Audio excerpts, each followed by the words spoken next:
গণরোষে বাধ্য হয়েই প্রধানমন্ত্রীর পদ থেকে পদত্যাগ করে দেশ ছেড়ে পালিয়ে গেছেন শেখ হাসিনা। দুপুরে একটি সামরিক হেলিকপ্টারে শেখ হাসিনাকে নিয়ে যাত্রা করে। তার সঙ্গে ছোট বোন শেখ রেহানা তার সাথে ছিলেন এবং হেলিকপ্টারটি ভারতের উদ্দেশ্যে ছেড়ে যায় বলে জানা গেছে। তার এই দেশ ছেড়ে পালানোর খবরে ঢাকার রাস্তায় ঢল নেমেছে লাখো মানুষের। জাতীয় পতাকা হাতে নিয়ে স্লোগানে স্লোগানে মুখর রাজধানী ঢাকা। ছাত্র জনতা, শিশু, নারী, পুরুষ, বৃদ্ধ যে যার মতো করে বেরিয়ে পড়েছেন রাস্তায়। শেখ হাসিনার দেশ ত্যাগের খবরে মিছিল নিয়ে গণভবনের ভেতরে ঢুকে পড়েন হাজারো বিক্ষুব্ধ জনতা। গণভবনের মাঠে তাদের হাত উঁচু করে উল্লাস করতে দেখা গেছে। তারা স্লোগান দিচ্ছেন। তাদের অনেককে গণভবনে ব্যবহৃত বিভিন্ন জিনিস নিয়ে বের হয়ে আসতে দেখা যায়।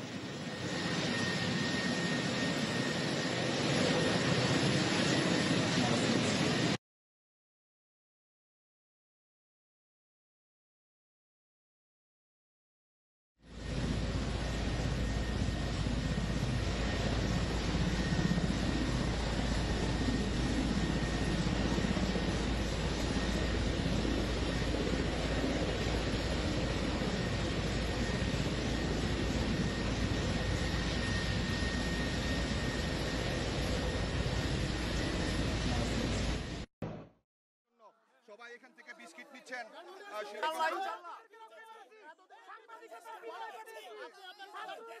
কিন্তু তারা করছেন।